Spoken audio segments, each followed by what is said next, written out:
Здравствуйте, дорогие друзья!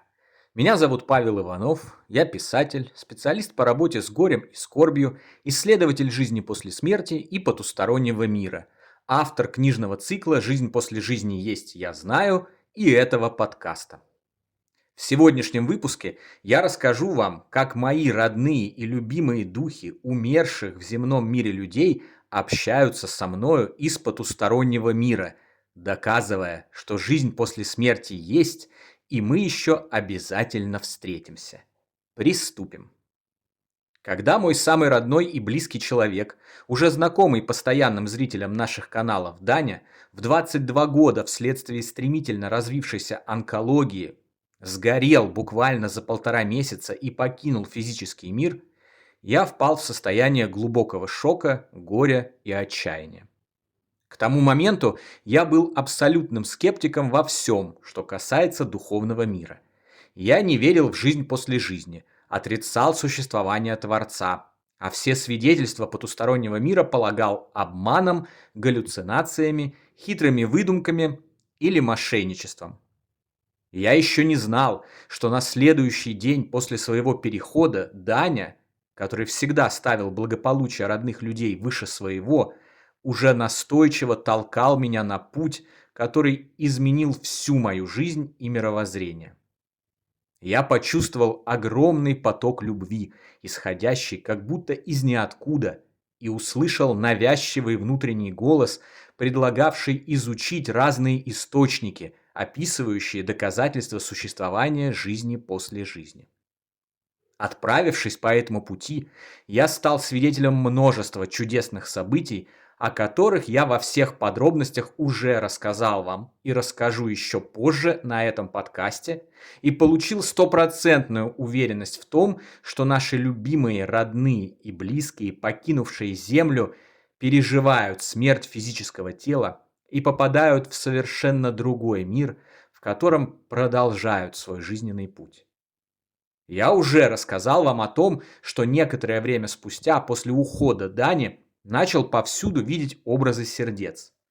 Данный феномен к текущему моменту смогли проверить на своем опыте и многие наши зрители и читатели, тоже внезапно открыв в себе способность выхватывать сердца из всего, что их окружает, и считывать в этом сигналы с того света.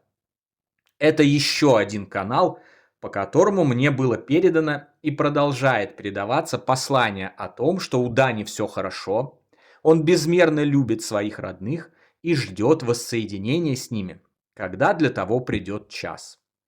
Но один из главных каналов, по которому я общаюсь со своими родными, перешедшими на тот свет, это музыка. Я не сразу дошел до понимания того, что духовный мир шлет мне сигналы через музыку. На это потребовалось время. Но когда пазл сложился, все стало кристально ясно. В первые недели после ухода Дани я находился в плачевном состоянии. В те невыносимые дни я не мог заниматься творческой деятельностью и отправился работать в такси, чтобы чем-то занять себя и переключиться с мрачных мыслей. На первой же смене я заметил, что из радио постоянно и навязчиво звучат песни, в текстах которых встречаются слова «Я тебя никогда не забуду» и «Все будет хорошо» на русском и английском языках. Эти несколько песен звучали так часто, как будто весь плейлист радиостанций только из них и состоял. Уже тогда мне показалось это странным и необъяснимым, но я продолжил горевать и плакать. Некоторое время спустя мне приснилось два очень реальных сна, запомнившихся мне в мельчайших подробностях. В первом сне Даня недовольно сказал мне, дословно, «Я весь во влаге», и поморщился так, как будто он намок под дождем. Тогда я еще не понимал, что это означает. Но позже я прочитал несколько книг на тему влияния горя на умершего. Смотри, например, Вернера Шебеллера «Влияние горя на умершего». И узнал, что чрезмерные горевания и слезы, то есть влага, осложняют пребывание наших любимых в потустороннем мире и наполняют их души печалью. И на самом деле это неудивительно. Представьте на секунду, что вы переехали в прекрасную страну, в которой проживают прекрасные же люди. Ласковое море в 2 шагах, все время тепло, вечное лето, вкуснейшая еда, замечательные достопримечательности, все дешево и чистейшая экология. А ваши родные, оставшиеся в своей стране, засыпают вас смс-ками, как им плохо и тяжело в их дождливом и холодном климате, отравленной экологии, в окружении враждебных личностей на тяжелой работе, а цены в магазинах вообще невыносимые. Будете ли вы переживать за своих родных и желать им помочь, осознавая невозможность это сделать до тех пор, пока они сами не решат все свои задачи в своей стране и не переберутся к вам, в замечательную и прекрасную страну? Разумеется, переход на тот свет ничем не отличается от этого примера. Вот почему очень важно знать, что жизнь после физической жизни продолжается, и не перегибать палку с горем и слезами, а вместо этого испытывать как можно больше положительных, светлых эмоций по отношению к нашим усопшим родным, молиться за них и желать им прекрасной посмертной жизни.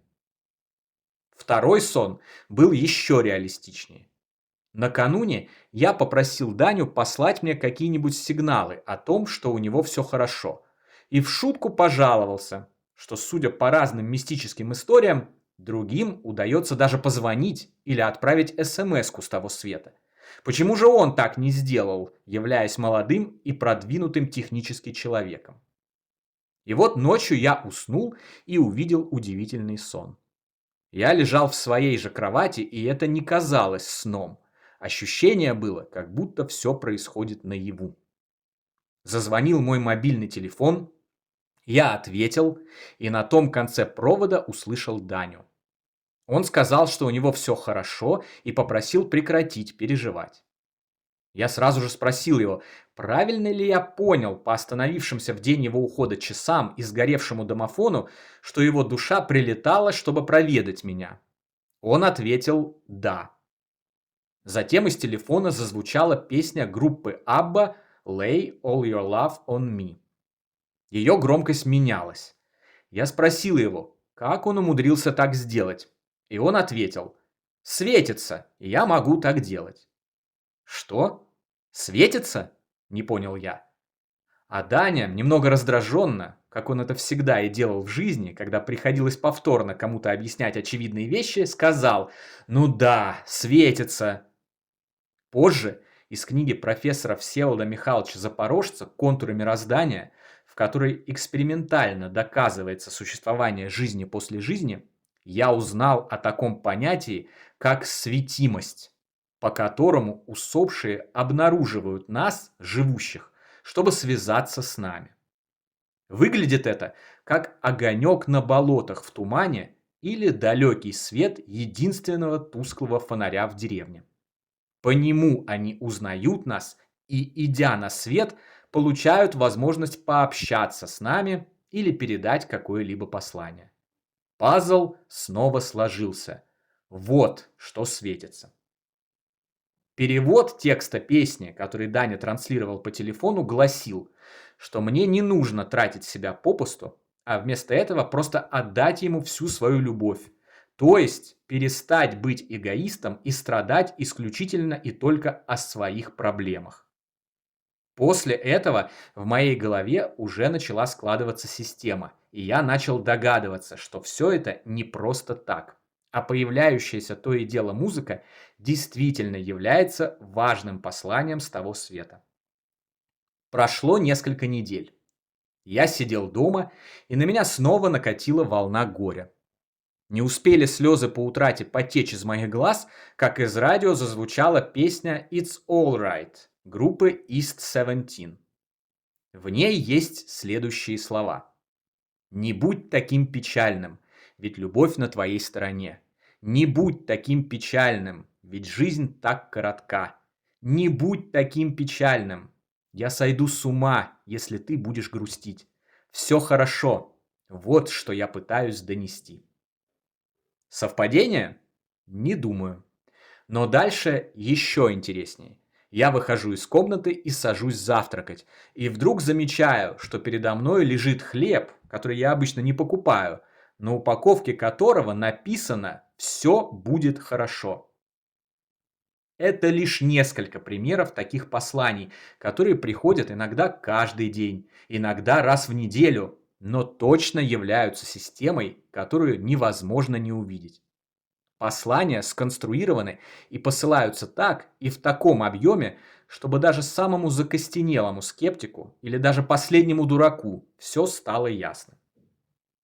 Судя по исследованиям околосмертных переживаний, или сокращенно ОСП, проведенных за последние 50 лет, смотри книгу Джеффри Лонга «Доказательства жизни после смерти», обобщенным данным спиритической коммуникации, смотри книгу Роберта Крукола «Высшее приключение», сведениям, поступающим к человечеству с той стороны, смотри книгу Билла и Джуди Гугенхайм «Послание с того света», видениям умирающих на смертном одре.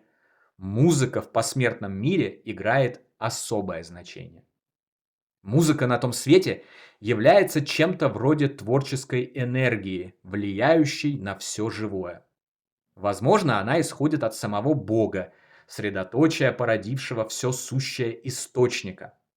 Музыкальная, как и цветовая гамма на том свете сильно расширяется, и невозможно описать человеческим языком всю ее красоту и величественность.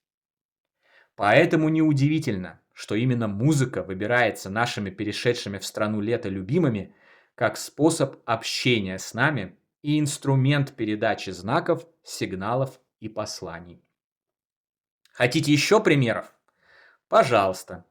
Однажды случилась целая череда удивительных и приятных событий, которые меня очень сильно порадовали. Подойдя к фотке Даньки, которая стоит у меня на рабочем столе, я поблагодарил его и попросил передать мою благодарность нашим ангелам-хранителям, Господу Богу и другим родным. Стоило же мне отойти от фотографии и заняться другими делами, как из радио, в случайном порядке проигрывающего музыку из интернета, зазвучала песня «You are welcome» из замечательного мультика «Моана», который мы вместе с Даней смотрели незадолго до его ухода, и он нам обоим очень понравился. В переводе на русский название песни означает «пожалуйста», «на здоровье» или «не стоит благодарности». Показательно и то, что песню эту поет очень духовная сущность, полубог Мауи, который, в свою очередь, является посланником другого величественного божественного существа – матери природы. Снова совпадение, скажете вы. Возможно, если рассматривать его как одно единственное событие.